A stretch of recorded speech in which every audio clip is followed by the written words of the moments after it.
Hello, welcome to the All Things Borough podcast. This is episode 44. I am Alan, as usual, and I'm joined by Simon and Tom. It's been a little while, guys. How are you? I'm good, thank you. Despite the result, I've had a good weekend and enjoyed the game on Saturday. I actually went with my dad and my brother in the end, so that was a bit of a rarity for me. But I can say it was a good day out. I enjoyed the hog race a lot. Yeah. What about you, Simon? Yeah, I enjoyed the hog roast as well. I did have some. Alan tried to steal some of it, but I snapped his hand in half. So yeah, I ate All that as well. eyes, all eyes, Yeah, I ate all that as eyes, well. I ate that. Yeah, all yeah, it's eyes. He nice. was Yeah, he was heavily guarding it with both arms. yeah. I made sure I did my usual, put mustard all over it, so no one went near it. That's my trick, especially for You did well, chips. you did that in the Weatherspoons afterwards, Yeah, yeah, after yeah. the game as It's well. my trick. See, when I used to work at Spoons, I used to stick mustard all over my chips to stop people nicking them. It works a treat. Honestly, that's a good tip for everybody listening. That's what you want to do. Yeah, but But when they it become inedible. hotter mustard, the better. To be fair, then they can't go near it. So yeah, yeah, that's what you got to do. Right, so Yeah. where are you, Simon? You're back up in Loughborough this Yeah, week? I'm in Loughborough, happy days. Yeah, my second home. Yeah, I'm up here working away, hard as ever. What I do today, 10 till 4 today. Tough day. Oh, Yeah, that's a grueling one You for put the hours in, but Simon. you just sit there and do nothing anyway. yeah, I But didn't do anything. Yeah, yeah, I did just stuck a few bits on that I was asked to display. Can you stick item 18, page 10, section 45 BS 55745, and then I had to go and find it. all right, I'll stop you there, It does Simon. sound You're like rambling now. BS. Tom, you're back at uni. You said just before we came Yeah, on. I did a longer day at uni than Simon did at work actually, but no, back in Bournemouth now, and Yeah, brilliant. yeah, final term, and then hopefully about roll into pre-season as soon as possible after Yeah, I'm So home. you're just not going to make the Taunton game then on Saturday. Or I don't think the Taunton or the Chippenham, but I'll be in Weymouth because it's only down the road from me. Yeah, brilliant, brilliant. For everybody So watching on YouTube, by the way, yeah, Tom isn't dressed as fancy dress tonight. That is actually what he decided to wear. I said he looks like one of those characters from one of those bad '80s movies. You know what I mean? Coming of age movies from America. That's what I said. listen, that Well, joke wasn't I funny got before told we came Wednesday on there, Adams. Simon. It's not funny now. All right, he's got his Right. school uniform on. I reckon that's what I think. He's really only 13. Right, let's move on, Simon. So we was all at the game on Saturday against Maidstone, but before we go into that, we're bringing our very special guest. We have got the first team coach at Farnborough, Neil Baker. Neil, good evening. How are you doing? Good evening, gents. How are we all? Yeah, good. So before we go on over your career, how was the mood in the camp after Saturday? Yeah, I think obviously disappointing to lose. I feel that it was probably a fair result. I thought Maidstone, they just did enough. They didn't. Obviously, Jack made a couple of great saves first half. Yeah. But I just felt that on the day they were probably a little bit brighter than we were, and probably deserved the 3 points. And to be honest, they're a full-time team. Got to the fifth round of the FA Cup. I mean, they've had a brilliant season, and to be honest, it was probably a step too far for us at this stage, having won those 7 on the bounce. But I think with the results that came up, Bath drawing, Hampton drawing, Aveley drawing, it didn't really hurt us too much. And I think there's still plenty of hope that if we can get some positive results in the last 3, that we can try and sneak into the playoffs. I'll take it. That's the end goal this season. I take it now. Now we're up there, try and get in the playoffs. Don't get high up the league as we can do to get an easier playoff if we can. Yeah, I mean, obviously, if we can get ourselves into the playoffs, we'd all take 7th now. If somebody offered us that now, we'd bite your hands off. I mean, I think when I first came in, I think my second game was Eastbourne away, and actually we got beat 2-1, and I think the conversation was more about looking the other way and making sure that we didn't get dragged into a relegation scrap. So for the players to have put the results on that they've done over the last sort of 2.5 months has been fantastic, really, and probably what none of us were expecting. It sort of crept up on us, and listen, fair play to all the lads. You know, they've done brilliantly, and you know, we've got a small squad at the moment, so So, you know, so we've since got a you've since you've chance. been since you've been in there, Neil, you taking credit for the good run then? Since you've been in, our No, form's turned. not at all. No, not at all. I literally, it's a really good group of lads in that changing room, and you know they're just getting on with it. Yeah,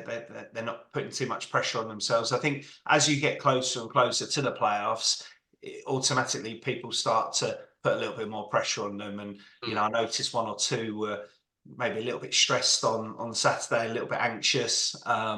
Because you start to almost feel it. So hopefully we can just stay relaxed for the next 3 games. Thursday's a massive game now. Obviously, if Chippenham win on Tuesday night, they'll be sitting there thinking the same, that they've got half a chance Yeah, of the no, playoffs. exactly. So you know we've got to just concentrate on that game, and whatever happens in that, we then hopefully move on to Taunton.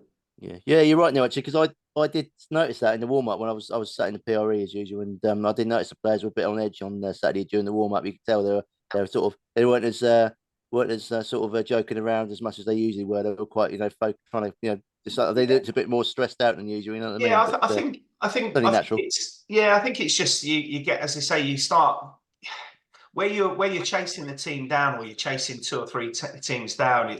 You're just enjoying it. But as you get Yeah, close, you know, like from obviously Tonbridge, you know, beating Tonbridge, it put us level with Bath, and all of a sudden that starts to put a little bit of pressure, and everyone talking about us. I think somebody mentioned the Vanarama tweeted about, Yeah, is the this going to be your curse. 8th game on the bounce, and people yeah. start talking about it, and so it's just natural. And to be honest, to have got 7 wins on the bounce in that league is just ridiculous anyway. So Especially against some of the teams that we beat as well. I mean, I think that's it. there's some good results there.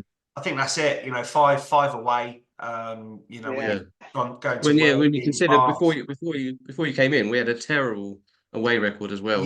Yeah, I know, and I don't think there's any real reason for that. You know, it's No, football's just a funny game. You know, it's very much a mental game, and I mean, it's funny you say that about the terrible away record. We had this conversation, didn't we, around Christmas time? We were on this podcast, and I actually didn't think our away record was actually that terrible before, because we actually got some really good draws away from home, but weren't far away from actually winning those games. And we kept getting beat by the odd goal, and it was Spencer's alluded to it in his interviews as well. We really keep losing 2-1. You know what I yeah. mean? Things like that were happening all the time. It was when we had a bad result against Taunton, that was 4-0, that was rubbish. But there's been a few bad ones, but you're going to get them in that league in the season, aren't you? So we got played the Oval, got beat 4-2, wasn't it? Torquay was 3-0, wasn't it? And, there's things like that, but that's going to happen. But I didn't think our away record was that bad, and it's proved it wasn't actually.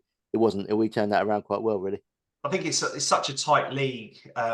There's not much between team sitting at the bottom and the team sitting at the top, that that it's tough to get on runs, and sometimes going away from home it can be difficult. But we've just managed to get ourselves on a good run. You know, you just start to win games of football, and it becomes second nature. So Mm. I don't think that matters too much whether it's home or away. I think if you've got confidence, you just want to play and hopefully win. Yeah. Are we looking towards Chippenham on Thursday, and then Taunton on Saturday? Is the squad feeling fit and ready to go, or are they feeling a Yeah, I bit think sore? so. I think so. I don't think we've got too many injury concerns. I know Ricky might be a bit tight. I think he came off with a slight niggle, but we're hoping that he'll be okay. Outside of that, I mean, I think we're 15. We've got a 15-man squad in theory. Obviously, a few out on loan, but they're the players that have been sort of doing it for us in recent weeks. So we'll continue with that, and just hope that we don't pick up any serious injuries, and we can sort of get through the next few games. No, perfect. Yeah. Right. So let's go a bit further back then in your career. Let's give us for those that are listening and those that are watching, give us a little rundown of your playing career and leading up to the managing career as well. All right. So If you can think that far back. well, I go back to probably being about 4 or 5, and being a supporter of Farnborough, following my dad all over the country. Mm. I was pretty much there every single week. You know, so I've always played football, played as a kid, Southampton as a schoolboy up until 16, signed an apprenticeship at Wycombe Wanderers. And I think, probably 4 months into it, hated it. I was living away from home. I was in digs, and I actually, I actually gave it up. I just made a decision I wasn't going to play football, and I was almost going to knock it on the head, which was crazy. And obviously, my dad was still playing for Farnborough at the time, and you know, obviously he wasn't overly happy with me, my decision at the time, and in the end, he got me down to Farnborough, and I just played a sort of few games in the reserves under Simon Reed and Mark Turkington, and you know, got the sort of love back for it, really. I think probably having been released from Southampton at 16 probably hit me, and having gone to Wycombe, it just wasn't the same kind of setup as Southampton, and and I think I maybe just lost a little bit for the game, and going into Farnborough was fantastic, and I managed to play a game with Dad in the Suburban League, which was fantastic. Me and him at centre half, and literally a week later, I made my debut at Southport in the Vauxhall Conference, as it was then, in '97, and I spent two and a bit seasons at Farnborough playing. Graham Wesley came in. There was a slight issue. I ended up signing for Aldershot. I was at Aldershot for a year. I think I then went to Boro, Sutton, Bracknell, and Leatherhead, really. So I ended up retiring at 29 due to constant injuries. I'd done my posterior cruciate ligament, and I was constantly tearing my ankle ligaments. And then I got into management and started at 29 for Fleet Spurs, funnily enough, in the Wessex 1. Played a little bit, and sort of did a bit of player manager role, and my dad come and helped me as well, and then joined up with John Underwood, got into the management, Godalming, Slough, and the management career has probably been better than the football career, should I say. Any go back to your Southampton days. I think it's quite a long way back. When you were playing as a schoolboy, was there anyone you played with at Southampton, or were you in the Southampton first team at the time? Yeah, that sort of late '90s way, I suppose. Yeah, so Wayne Bridge was my year. So so I played with Wayne for a number of years for obviously Southampton, for the county. Still see him, and funnily enough, we met up, Southampton boys, probably just before Christmas, just before I came into Farnborough, actually. I met up and had a few drinks and a catch up, and so he was probably the main one. There was a couple of other lads who ended up playing 2 or 3 times for Southampton. Shane Bradley, I think, ended up playing for Northampton, and a lad called Kevin Gibbons as well, probably made 10, 11 first team appearances for Southampton. But Wayne was the one that obviously had a fantastic career. And you could say he was probably the only one that properly made it, should we say. Yeah, I remember. I know I'm a big Chelsea fan, so Wayne Bridge was a big player for me when we brought him in. Him and Ashley Cole fighting it out for left back. I remember that. Yeah. So, didn't have much chance there, and obviously he went on to Man City, didn't he, for a bit after the John Terry stuff. Yeah. And then played for England quite a lot as well. Yeah, great player. Yeah, he was. Good player, very good player. Good bloke off the pitch as well, by all accounts. Really good guy. Just really down to earth, and he had a fantastic career. I think in the end, injuries probably curtailed him playing maybe 2 or 3 more years, because I think he finished at Brighton. But he was just picking up quite a few injuries at that point, because actually he was one that I think he at one point had the longest run of Premier League games without injury, I think, from Southampton. I think he did, to Chelsea. Yeah, I remember that. Yeah, he didn't pick up too many injuries as a youngster, that's for sure. Yeah, did you ever see Matt Le Tissier down at Southampton? Did, yeah. When we were down, we do an assessment week, and I remember being in at Marchwood, the training ground, and I think in those days the first team were a lot closer to sort of the academies. I think there's such a gap now between academy players and first team players. But in those days, you know, we were sort of in and around the changing rooms, and you'd watch Matt Le Tissier train, and you know, most casual player in the world, but you know, phenomenal talent, to be honest. Yeah. What's he like off the pitch? Is he quite a nice chap? To be honest, didn't really get to know him.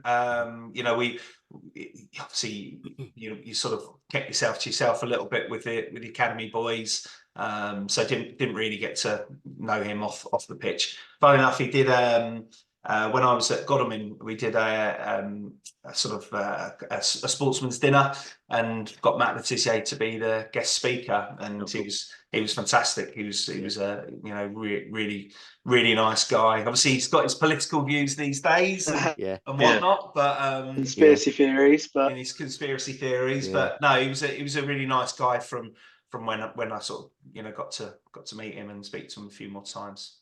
Yeah, cool. Brilliant. Who in your Farnborough days, and when you were playing for Farnborough, who were you playing with?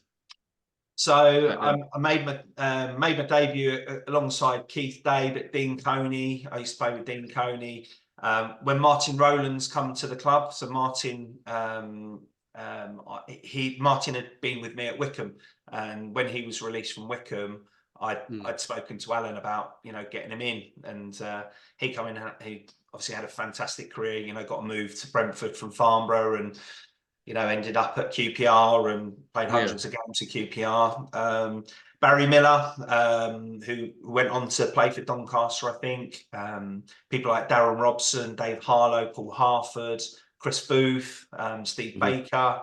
It was a fantastic group of guys. You know, my first change. I got on really well with Spencer Mintram as well. He was the left back at the time. He was great. He was a fantastic guy. But it was a really, you know, great days of, you know, traveling up in the Vauxhall Conference. You get on the coach at 7 o'clock in the morning, traveling up to Morecambe or Southport or wherever it might be, and you know, you'd go up there and hopefully try and get a good win and have more than a few beers on the way home. It was they were good days, really enjoyable days. And I think actually, whilst football's changed very much in sort of, you know, definitely the recent years, I'd love to be able to go back into that league in you know, on a management side of things, and just to do some of those trips again, because now that league is just incredible. I mean, it was good back in the day, but like now it's just on a different level.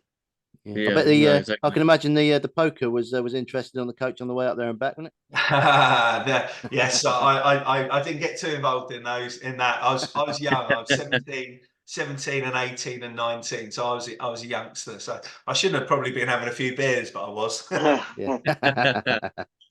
But so, what was the culture of football back then compared to what you're seeing now? Yeah, completely different. I mean, players in this day and age, they're absolutely dedicated to the game. You get obviously a lot of young lads that still have the ambition of making it as professionals, and you know, a lot don't drink, and you know, they take it so seriously. Whereas I think back in the day, probably less so. I mean, I had at one point Wolves had come in for me when I was at Farnborough and doing well at Farnborough, and I think at the time I was living in a pub.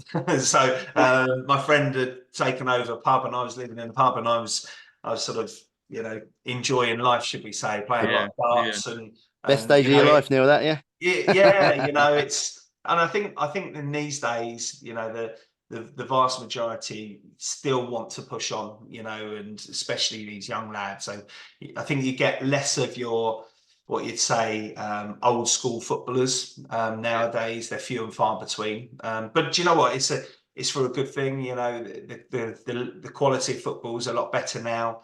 And yeah, as I say, pitches are better as well. You what? Sorry. The pitches are better as well. Everything. You know, facilities are much better. You know, I would almost say that the Vauxhall Conference, you know, what is now the National League Premier, is probably akin to the level that we're at now. You know, it's probably gone down a level.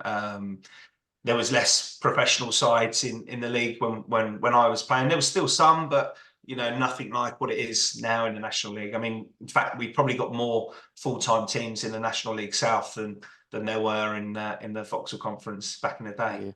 Yeah, I agree with that. I actually think the level of the National League now is the same as League Two.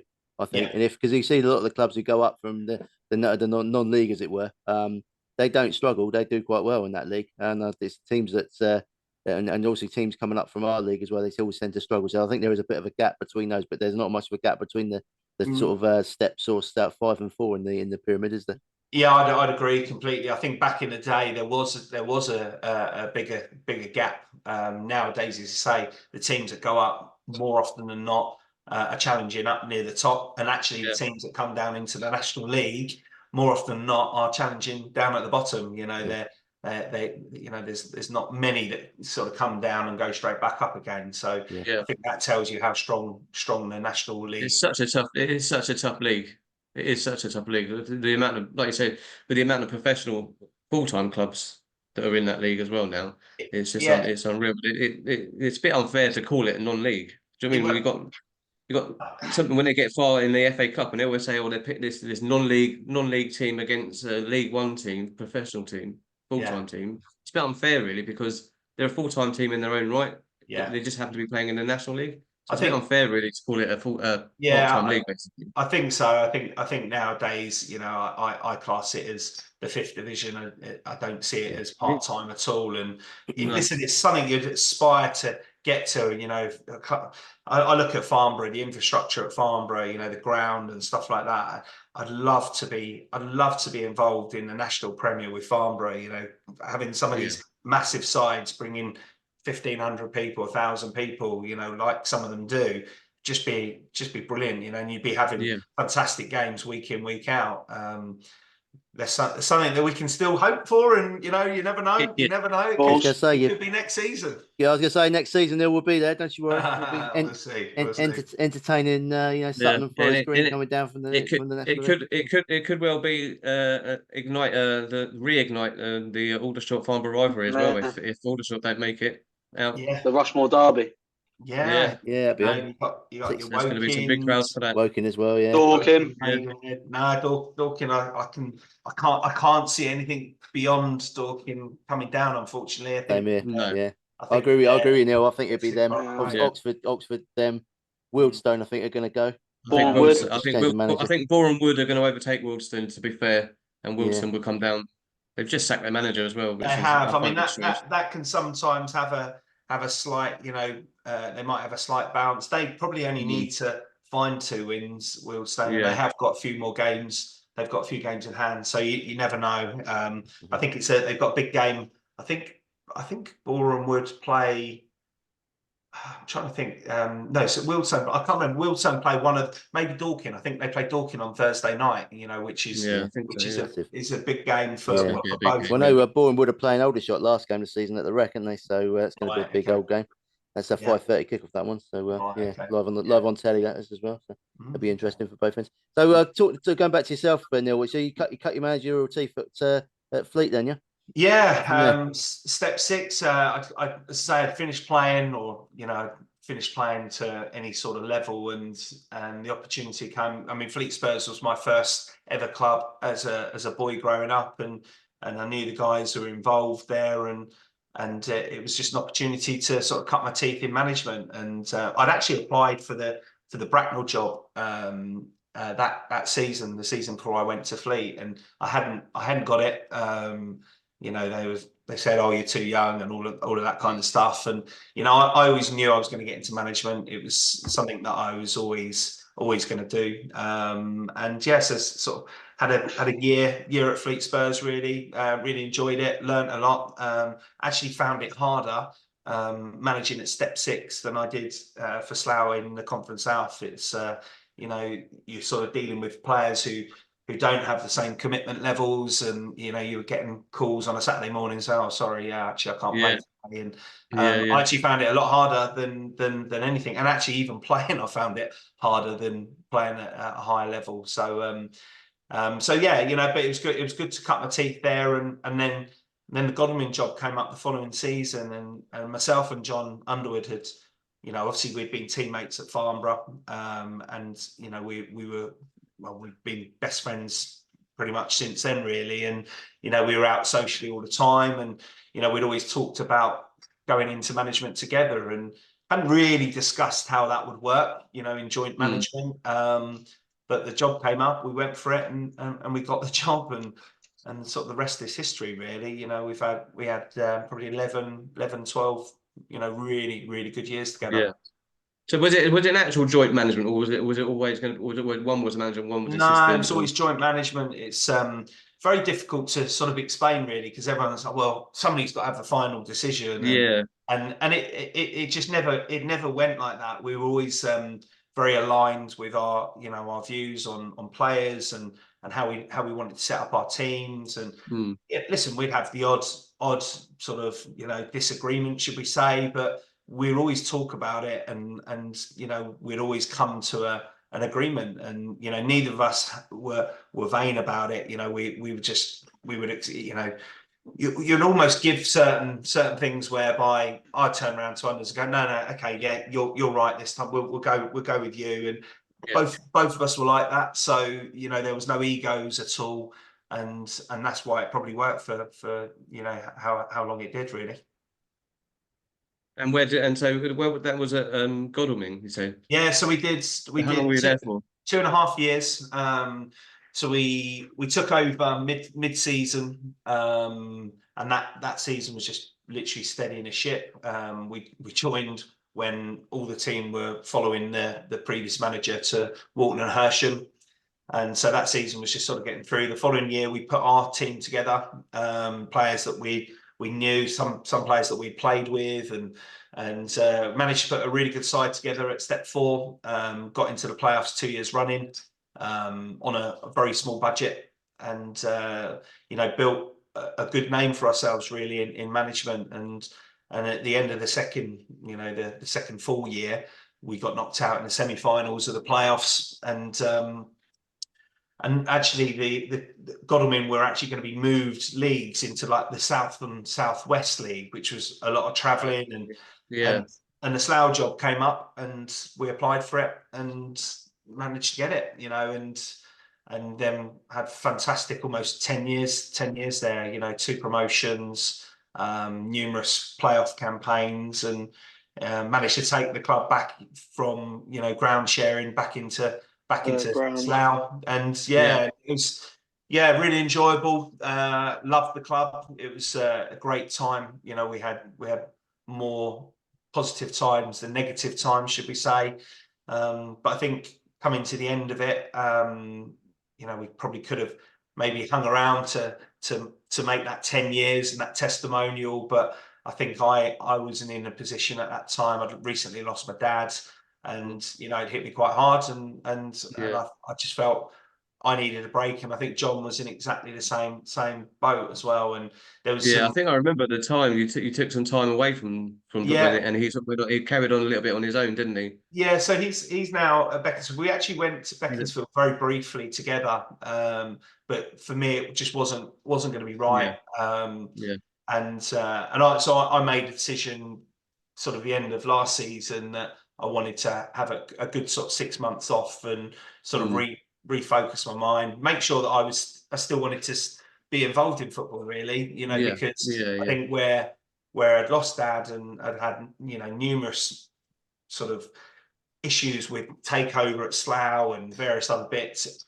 I think, again, a bit like, you know, when I was playing, you know, you almost lose a little bit of love for it, and you feel like by taking a step back, you either sit there and say, right, actually, I'm really missing this, or do you know what, I can do without it? Because there's a lot that goes with football management, and you know, it's a lot of time involved, and so you know, I think I was talking to Spencer from the summer. You know, Spencer tried to get me in the summer, and I said to him, I need a break, and I need to see how things were. And you know, he offered me an opportunity and kept it open. And as I say, like, I started to really miss it and miss being involved in it. And I have to say, were you watching a lot of games in that time as well? Do you know what? I still went probably a couple of months where I didn't go to many games at all. I just literally almost took a complete break from it. but to be fair, the main games that I came to were Farnborough games. Okay. So I went to a few Beaconsfield games, obviously to support John. Yeah. But I came to a few Farnborough games as well. But that was probably it. I really wanted a clean sort of break almost, and to see where I was. And for a period, I wasn't sure which way I was going to go. But now being back involved in it, I'm absolutely loving it. It's such a good club. It's a club that means so much to me over so many years, meant so much to my dad. And yeah, I'm enjoying it without a lot of the stress as well, which Spencer I was takes. going to say, yeah, I was going to say, are you enjoying not, obviously you may, I don't know, maybe you do still harbour the ambitions to be a manager of a club at some point, but are you enjoying not being that manager and not I having to am. make Yeah, those no, I types of am. decisions? Yeah, I am. It's Spencer does a lot. Yeah, People won't see. He's on the phone all the time. He probably knows yeah, more than most about what's going on in football. It's nice just to be able to sort of turn up and I give my opinions, I give my views, and I'll give my opinions on players, and might be the same opinion as Spencer. It might not be. I'm quite okay with that, and mm, I've enjoyed not having to sort of deal with the players, deal with the financial side, deal with yeah. agents, deal with all of those types of things. It's nice to have that break from it. It's not to say that I won't ever want to do that again, but at the moment, it's definitely ticking a lot of boxes for me.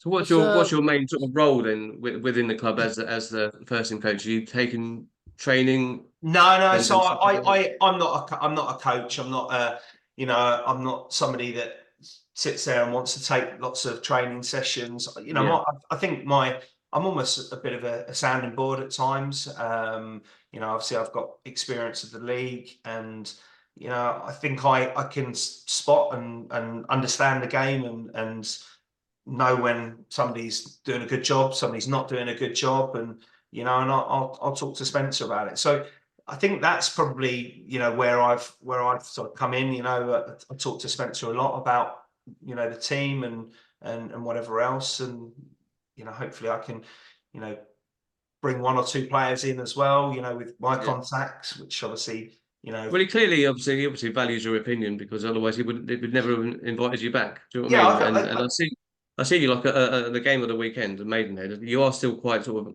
animated, like on the side, talking to Spencer and Steve about what's going on. I see you like when in the second half, because I was in the commentary bit the first half. So in the second half, I could see you pointing and gesturing and talking to Steve, talking to players. So you obviously have a Yeah, role. no, absolutely.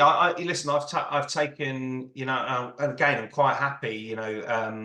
Steve's obviously been there since the start of the season, and I sort of let Steve sort of stand and talk with Spencer, and I sit there and watch it, and if I feel that there's something that I can see, then we'll go and talk about it with Steve and Spencer, and I think it's just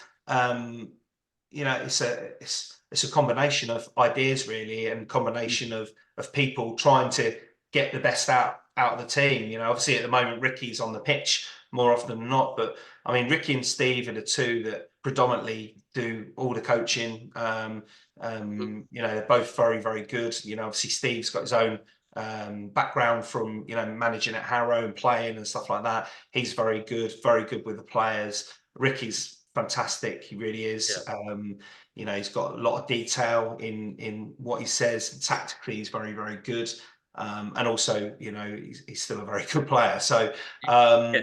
and I think, we all bring maybe something slightly different. I wouldn't sit there and say I've got loads to the table. I bought bits, absolutely, no question, but it's absolutely a team sort Yeah. of thing, really. Yeah. Like the players, the management team, and it's just the whole thing with football is making sure you've got a good changing room, and spotting things in a changing room is somebody not happy, and I feel that Yeah. I'm quite good with that at times as well. So yeah, that's really where I fit in. Brilliant. Yeah. With that whole thing with the change room, sorry, I know Tom wants to come in with a question, but So, with that whole thing with the changing rooms, we had a chat with Guy Hollis on Yeah. the podcast quite a few weeks ago when he first joined. He was injured when he first came in. And he was just saying the same thing. And we sort of got the vibe from him, didn't we? Like Simon, who picked it up as well, that he has that sort of the right attitude and the right sort Got- of energy Well, to, guys, Leader. to bring. He's a proper leader, isn't he? yeah, He's guys, been brilliant. with you. He's been with you, hasn't he? Yeah, guys spent his whole career playing for me. Yeah. From I took him me and Anders took him as an 18-year-old, 19-year-old, I think, at Godalming. I think he'd had a year and a half at Ashford, Middlesex. But he's given me his whole football career, really. Yeah. Got so much trust in him. You know, listen, we've had times over the years where, you know, he's probably done one or two things, and you know, we've probably said a few things, but he's somebody that I can trust. And when I first came in, you know, that was one of the people I wanted to try and get over the line to join, because I knew that he could have a positive effect on the changing room, also on the pitch. And I think he's done that, you know, and I think I he's. was going to say, was he one of the ones that you recommended?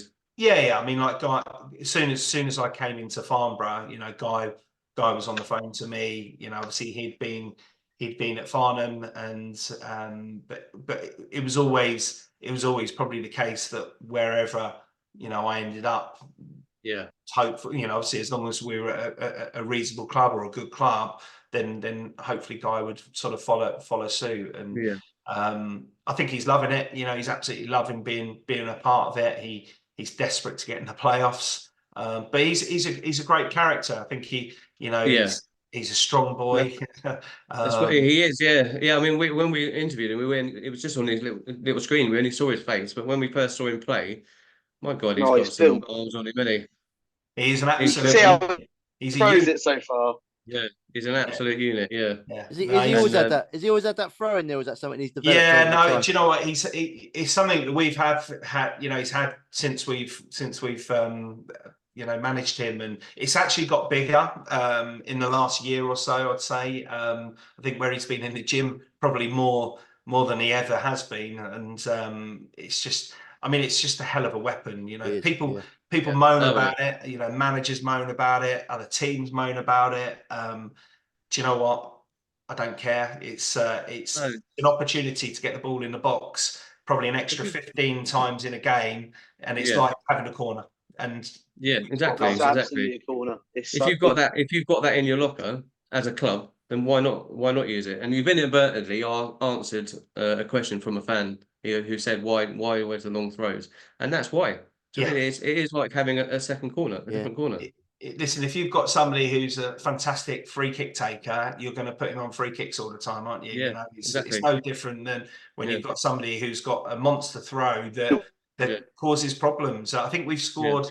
I think since he's been in, we've scored maybe 6 or 7 goals off long throws. yeah, And I know Robbo's got a long throw himself, but yeah, yeah, I think Guy's is just it's very flat, and Yeah. it's very difficult to defend, and you yeah, very rarely actually score. I think Edon scored against Aveley off you know, the throw. You know, he actually got ahead Yeah. and First, scored. yeah, But first contact. more Yeah. often than not, you score off the second. You know, yeah, The yeah, second ball. second ball. You know, somebody that they maybe, because they can never, defenders very rarely can get a full purchase on it. You know, they maybe just get a little touch on it and it falls, and you try and scramble it in. And listen, Also, it's not always nice, but it's also part of the games of football. his fitness levels must be immense because he's constantly crossing from one side of the pitch to the other to take Yeah. these throws. Yeah, no, I mean, listen, I've when, as I said, it was when I came in. I remember we had a sit down at Spencer's, and, you know, myself, Spencer, Ricky, Steve, Mike, Dave, and there was, you know, all of us, and, you know, I talked about Guy at the time, and Guy had gone to step down. You know, he'd stepped down to Farnham, and I think one of the concerns was, well, you know, can he step back up? And I was adamant. I said, Undoubtedly. you know, I don't feel that there's any issue whatsoever. He'll be absolutely fine, and he's coming to improve that. Yeah. Well, we have Absolutely, as a yes, yeah. podcast, we have nicknamed him Guy Hollis Thropedo Delat. So that's his new name. So, Yeah. It's very similar to Rory Delap's. Yeah, it is. Yeah. Yeah. Yeah, but Tom, jump in, mate. we had. Go on, Tom. Do you sort of attribute, like, I'll call it a weapon, stuff, things like that. Do you attribute sort of success at Slough and so many of the big achievements like the promotions and the cup runs to sort of unique sort of things like that maybe a non-league would have over a league side? Yeah, I mean, I honestly, I believe that, it's not the only reason, but it's one of the reasons we've ended up getting promoted a couple of times and having good cup runs, because it just gives you an opportunity, to score goals. And that's the whole thing with football, is getting the ball in the box. If you can get the ball in the box more often than not, you're likely to score. And it's a massive weapon, and you should take advantage of it when you get it. I'd say it won us the game against Western Supermare. 2 goals in about 3 minutes from it. Two goals, yeah, in quick succession. It's one of those things that if you have, you love. If you don't have, you're mudding about. It's a simple, And it doesn't matter who the team is, whether you're full time or part time. Yeah, managing that situation is really difficult for any team. And you see, I mean, I get on well with one of the strikers from Maidstone, Sol Wanji Smith, and I was chatting to him before the game on Saturday, and I said, "Are you ready for the game?" And he was like, "Yeah." He said, "We're ready for that throw." And I was like, "Oh, so you know about the throw, dear?" He's like, "We've spent about an hour talking about it, and how we're gonna deal with it, So people are well aware of it. And I always remember Danny Blore was the Eastbourne manager when we were at Slough, and obviously went to Welling. And I remember we beat them in a trophy game, and I think we won 3-1. I think 2 of the goals came from long throws, and he spent 10 minutes of his interview afterwards moaning about this long throw. I loved it. We were sort of sitting there giggling, because it was like brilliant. It's really got under his skin, and that's what happens. If other teams are spending sort of an hour like Maidstone were trying to defend that, then they're obviously taking their eye off other things as well, aren't they? So it's only going to help you in other areas as well, isn't it? Maybe not so, because they beat us, but To be fair, they nullified it completely. I honestly, I'd say I've never, and I noticed this with myself, but also just the general reaction within sort of the PRE or the away ends are at. I've never seen such a unified reaction to a ball going out for a throw. It creates an atmosphere. People banging. It starts a song. It's like just like a corner or a free kick. It's amazing. I'd say it's better than a corner half the time. The way it gets so flat, it's impossible to defend. You can set a corner up. You can set people up for it.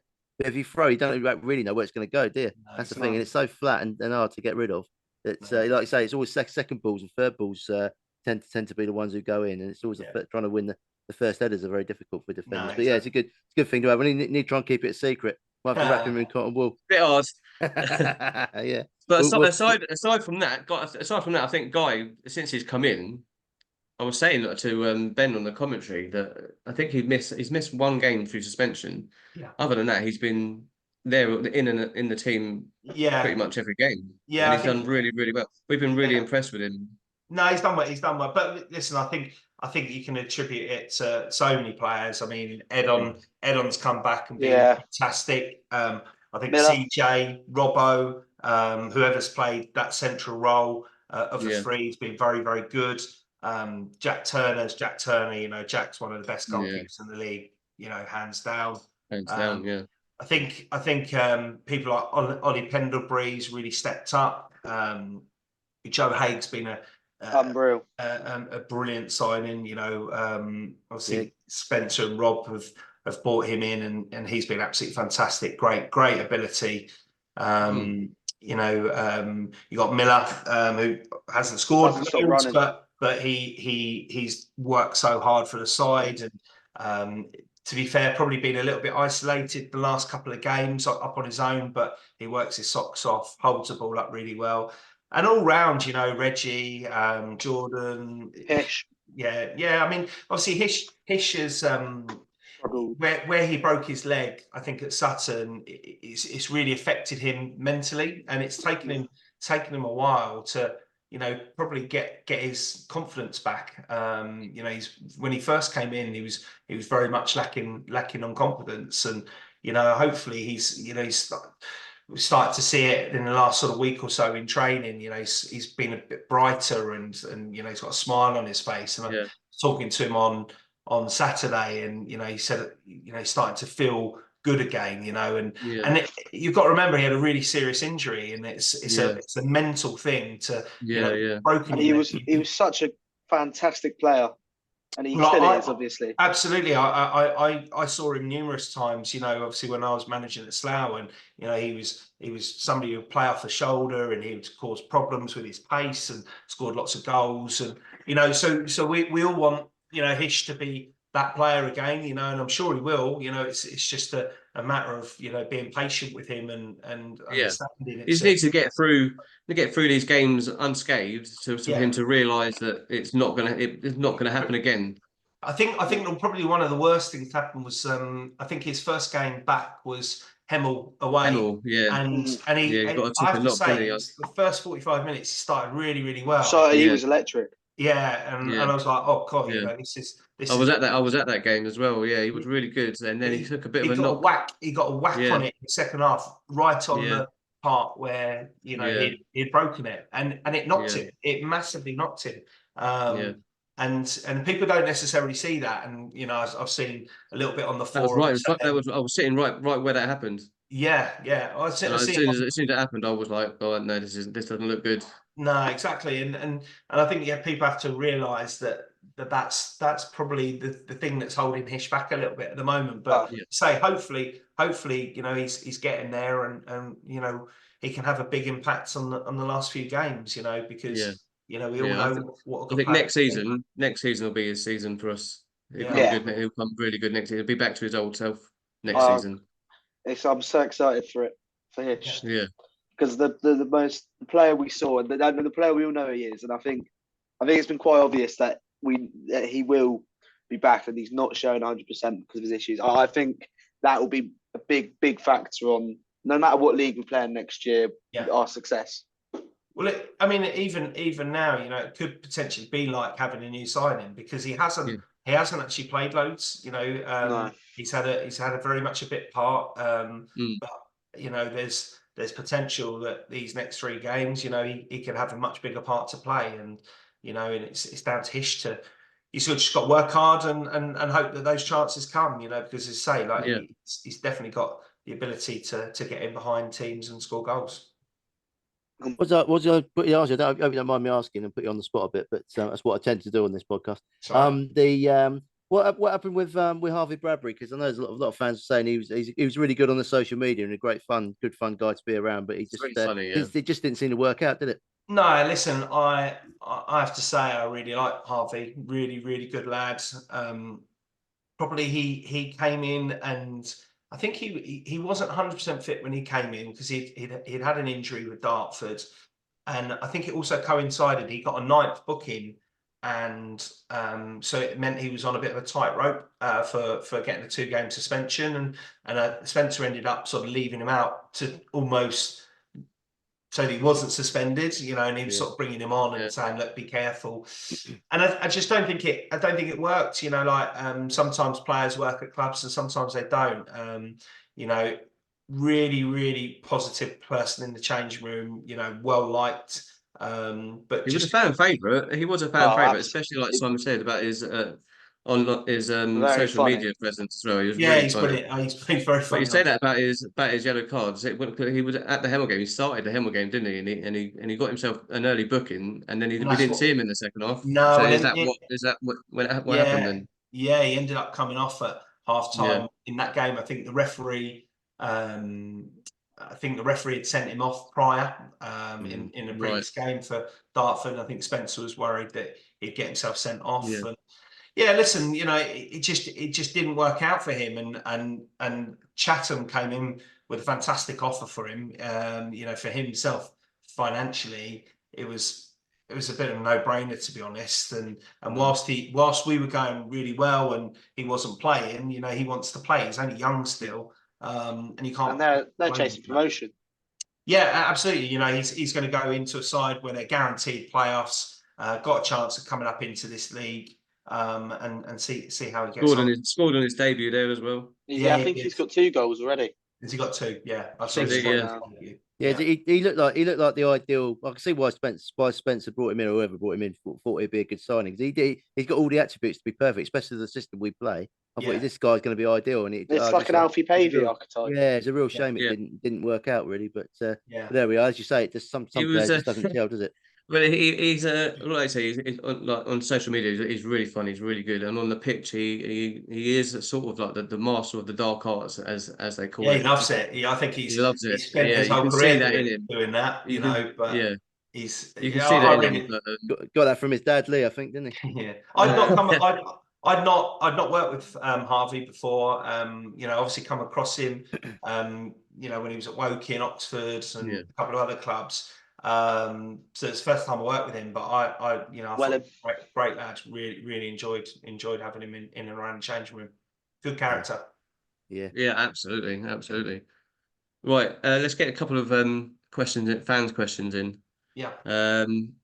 You touched on it a little bit earlier, playing with your dad. So Adrian Kirk has said, "What was it really like to play with in the same team as him?" Yeah, it was Obviously, it you're was quite young at great. the time. Obviously it was only in the suburban league, but it was even so. I mean, he was a top player, my dad. He was a much better player than I ever was.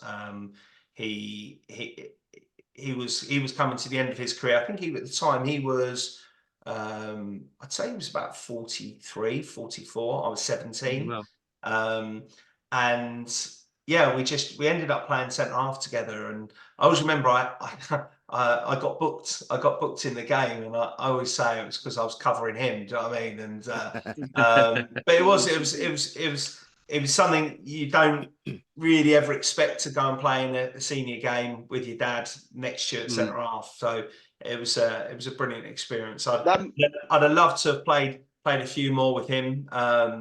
In reality, I'd love to have played in the Vauxhall Conference with him as well. That would have been an amazing experience.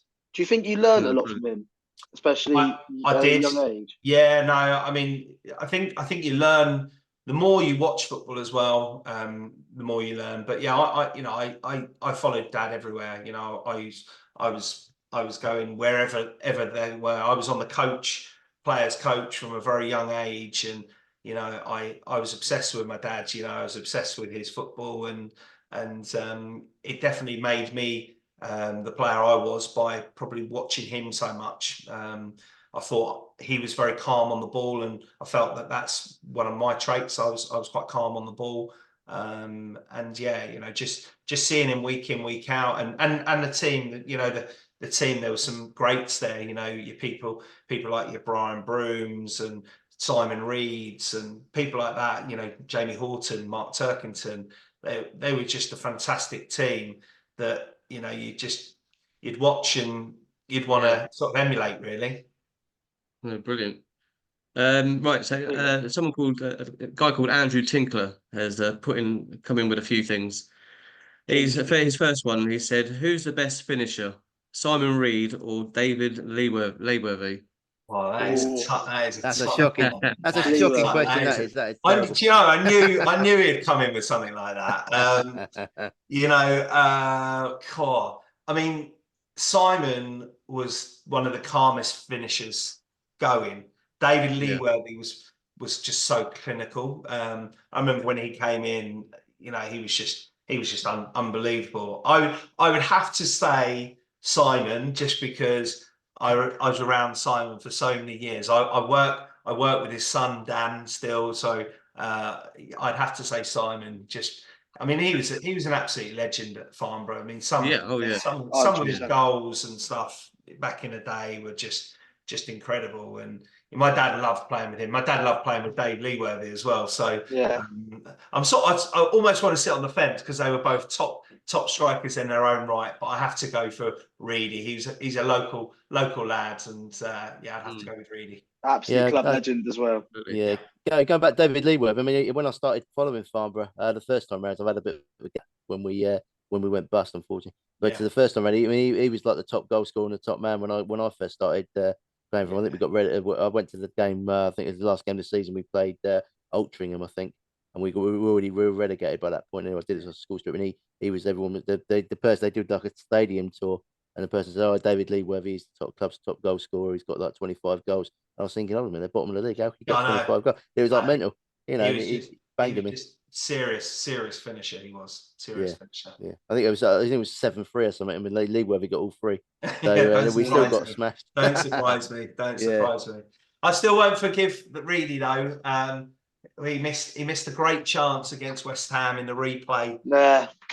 in '92, where he got through 1-on-1 with Ludek Mikolosko, and normally you'd have banked on him to finish that. So I was gutted. I was gutted that he On the missed bowling.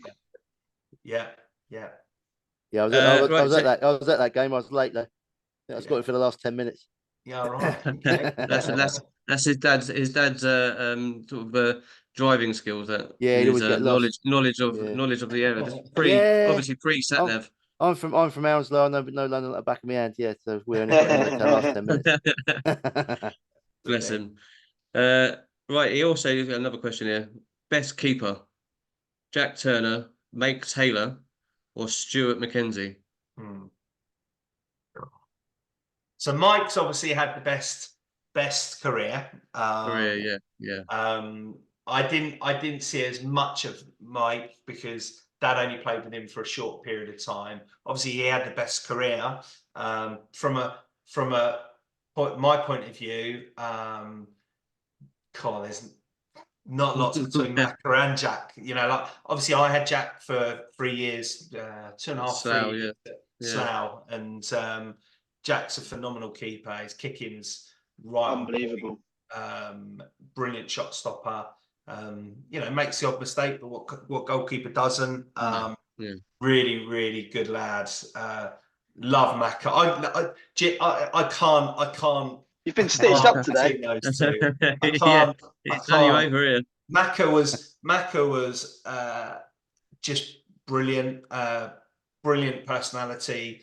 You didn't want to shake his hand because he'd break it. He had the hardest handshake in football. I've never known anything like it. But just a top all round fella. I still speak to him. In fact, he was going to come to the Chippenham game on Good Friday. He was due to come to that game on Good Friday. So love Macca. But they're two very, very good keepers. Do you reckon you still do a job on the bench covering Jack if he ever can? Macca, no chance. No chance. No chance. He's got a bigger belly than I have. I hear a lot of people say Jack Turner the best goalkeeper in non-league. Would you say? How would you feel about that? So Jack is one of the best. One of Jack's real strong points is it's almost like ever seen the film Is it Unbreakable, where the guy just doesn't get injured? Like Bruce Willis in that, Bruce Willis. Yeah. You know, it's great almost like that is with Jack. You know, like I don't believe Jack's missed a game through injury in about 7 years, 8 years. I don't even think he's ever missed a game. Like even in was it last summer where he had the accident? Yeah, the boiler. Yeah, he had the accident at work, and I remember being on the phone to him when he was in hospital.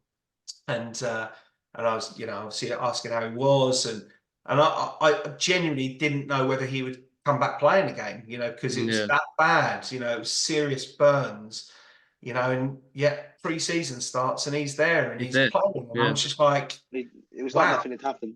Yeah, like we spoke to him, didn't we? We spoke to him on the podcast. I think it was the first player we spoke to. Yeah, our first player interview was, yeah.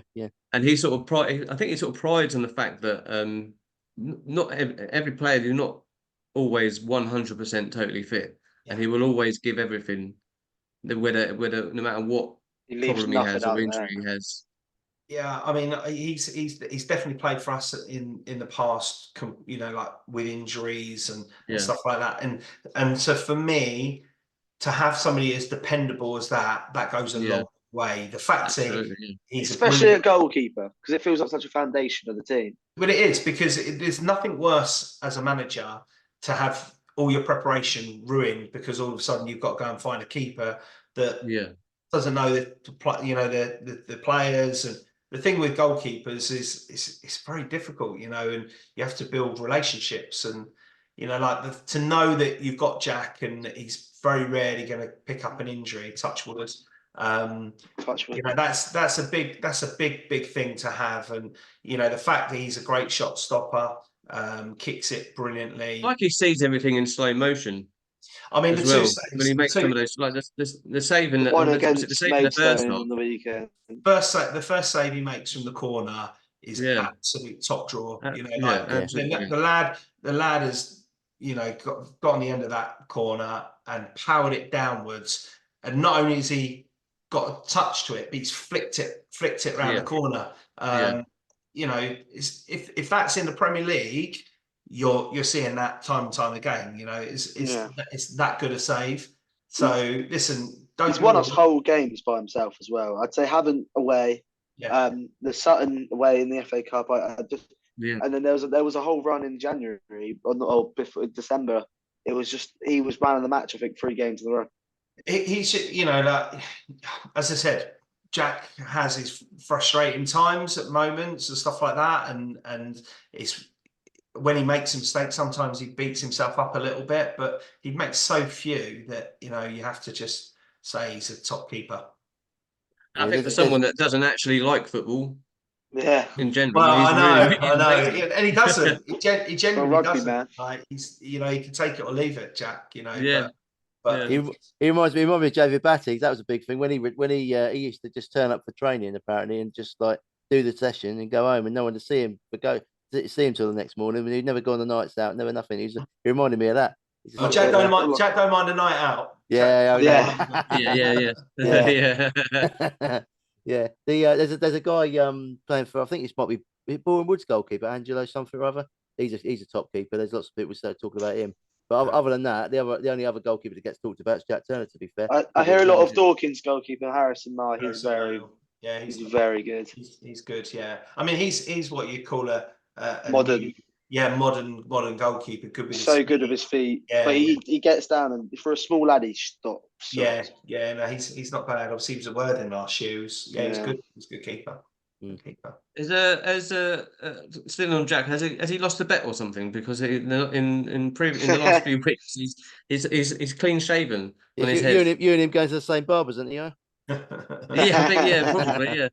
I don't know. His ways that was good point. I don't know.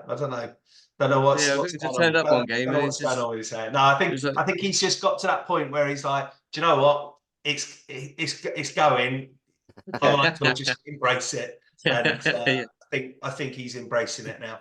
He did it a number of years. He did it a number of years back. We did a charity shaving a head at Slough, and there's about 8 of us that shaved our heads for a cancer charity, and that was the first time he'd done it. And so when I saw him do it again, I was like, oh, okay. I think it suits him. Yeah, it does. Yeah. Maybe we'll get Tom to sign up to something like that soon. Yeah, maybe. He's making up for a fur coat with that thing. Look at the state of it. I think I've got more hair than the other 2 combined, anyway. I mean, Alan's not like me and you, Neil. You know, nice, strong head of hair. You know what I mean? Exactly. So you know, Al gave up on his when he was like 22, didn't you? I started shaving when I was 17, but it's all there. There's still hair there. I'm not bald or anything. Well, you obviously can't see the back. On a technicality. Yeah, I think the technical term is receding. Yes. I get that from my dad. There's not a lot up there, though, is there? It's the biggest forehead I've ever seen. Goes for miles, that forehead. Right, yeah, that's enough about my hairline. Andrew's got one last thing that Andrew said. It's not a question. It's more of a request. And he said. Please don't sing on the podcast. He said he's seen the video of your Gary Barlow impression. I'm definitely not going to sing on the podcast. That's for sure. Yeah, we're trying to get viewers, not send them away now. All right. Yeah, I do a little bit. I play a bit of piano. I sing. It's something I do quite enjoy doing, and it's something that, funny enough, I used to do on the coach on the way back from games. That all the boys used to want to get me up to sing various songs. So I'd get up at, we'd be coming back from wherever it might be, and we'd have a few beers, and I'd get up on the old microphone that you have on the coach, and I'd sing, Take That Song or Elton John or whatever it might be. And it's one of my party pieces, should we say. Well, I'm sure the lads will. I'm You're sorry. not I one to saw, shy away from the induction song, then, are you? Oh no. I'm one of those who's like, right, where's the piano? I'll get involved. I'll get involved. No, I love it. So it's definitely not one that I worry about. I'm sure the lads are looking forward to that on the way back from Weymouth. I'm sure they're Yeah. not. And he I'm goes sure he'll be singing it in the changing room after we Yeah. beat them. Exactly. to get into playoffs. Right. Right, I think we're just coming to the end. So what we're going to do, we said off air that we've got a question for you that was given to us by our previous guest, and you've also Mystery got to guest. come up with a question for our next guest. So the question for you from our previous guest, obviously they didn't know who was coming onto the show, so it's quite the question is quite apt. Yeah, it's quite. They've had a Considering result, really. Yeah. Yeah. yeah, it's quite apt considering you're on. So his question was: Do you prefer Spencer's box behind the one striker formation, or the 3-5-2 with the two strikers and a number 10 behind? I mean, you could be shooting yourself. You could be shooting yourself in the foot here. Yeah, don't put yourself Hopefully out of a Spencer's job, not Neil, for listening God's to this. sake. Hopefully Spencer's internet runs out by this point. So it's a good question. I think personnel dictates it. Yeah. And who you're playing against. It's not a formation. The box isn't a formation that I've ever sort of managed. I've never played a box as a manager. Actually, quite like it. It creates problems for teams defensively because they don't know where to They don't know go, where they're going, do they? whether to engage with the 2 10s and whatever else. Yeah, so I think it very much depends on who you're playing. I like both. I'll be brutally honest. My favourite shape has normally always been with a 4 at the back as opposed to a 3. I've always preferred a 4. However, we've defended very well in a 3 since I've been there. We've got some real shape about us at the moment, which is good, and it showed with we've not conceded many goals in the last 2.5 months. Sort of less, I think maybe less than a goal a game or about a goal a game, which is where you want to be. If you're at a goal a game, conceding a goal a game over the course of the season, you're probably going to get promoted or you're going to be in the playoffs. And that's where we've been pretty much for the last 2.5 months. So playing 3 at the back is great. As I said, 3-5-2. If you've got the right strikers, I've always liked to have 2 up top, if I'm honest, because I think when you play 1, it is difficult, especially for that 1, especially if you're up against a 3. But I have to say, I've really enjoyed watching us with the box. Against Worthing, and more so on the 3Gs actually recently, where the pitch is good to play and you can move the ball. It's been quite good. I think as the pitches get harder, these last sort of couple of weeks, last 2 or 3 weeks, it does get harder to pass the ball. I noticed that on Saturday, it was very difficult. The pitch was very bobbly, and that's just because where the pitch is drying out a bit now, and it does become harder to play and pass a little bit more. So maybe sometimes you have to be a little bit more direct as the season gets on. Something I've noticed over the last 5 or 6 years in particular.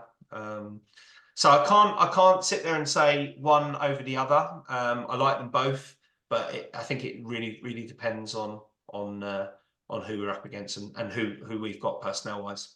Yeah, it's really good insight that, Neil, into all of that, because people don't see that. They just see the 2 systems going up against each other, and then they see certain players doing well in different places. But I know what you mean about having the 2 up front, because you want to kind of occupy the defenders, don't you? Yeah. With having 2, and it's hard to do that with just the 1. But a lot of teams play with 3, don't they? And they try and press and do it that way. Yeah, there's a lot of sides that are playing with 3 now, and as you say, like you saw it with Miller on Saturday, and possibly against Tonbridge, where it's very difficult to occupy those 3 centre halves, especially as a 19-year-old kid, because that's what it effectively is. He's a 19-year-old lad, and I think he's done brilliant. But sometimes to have somebody alongside him will probably be easier for him, especially if that person's running the channels, because you can't do both. You can't run the channels and come short.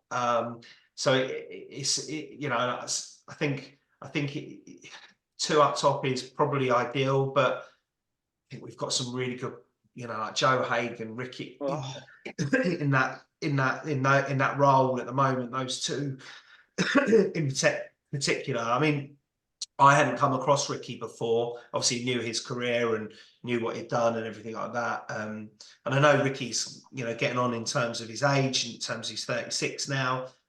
But the moment I came in, I saw things happen off him. He works hard. He scores goals. He creates. And they're the things you need to do if you're in that position. If you're playing that number 10 role, you have to score goals and you have to assist goals. And that's what he's done. And Joe Haig's just come in and hit the ground running. Really, he's going to be a top player.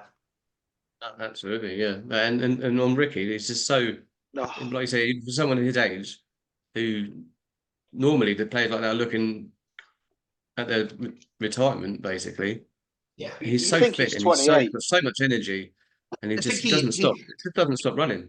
He looks after himself. I think he's, listen, he's had a great career. I think he looks after himself. He knows more often than not when he should be playing. He probably put his hand up when we played Hampton. He picked up a little niggle at Hampton, and I think he'd gone and played 3 games in the space of 6-7 days, and that was probably a step too far. I think when you get to that sort of type or stage in your career, you probably need to know when to put yourself forward, when not to.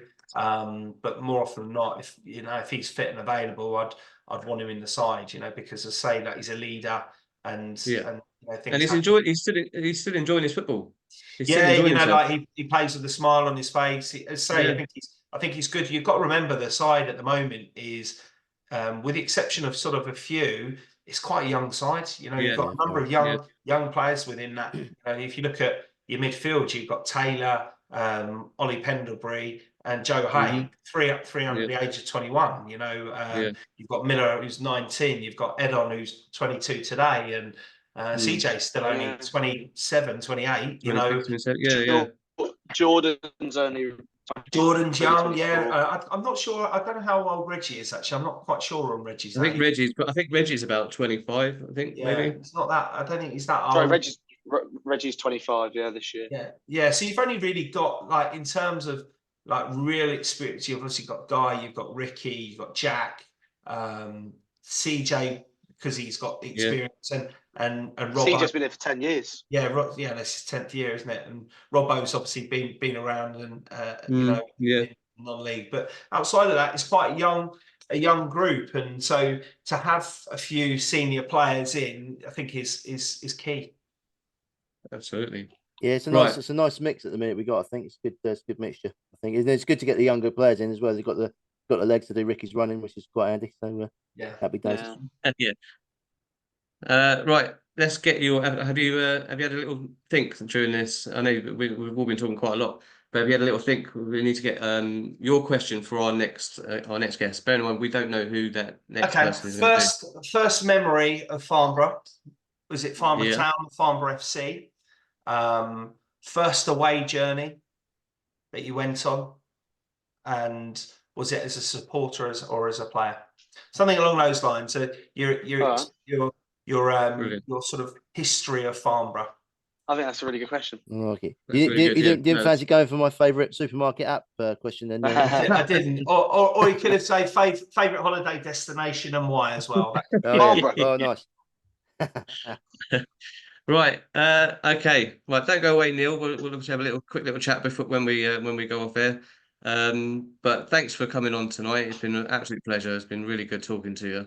Oops.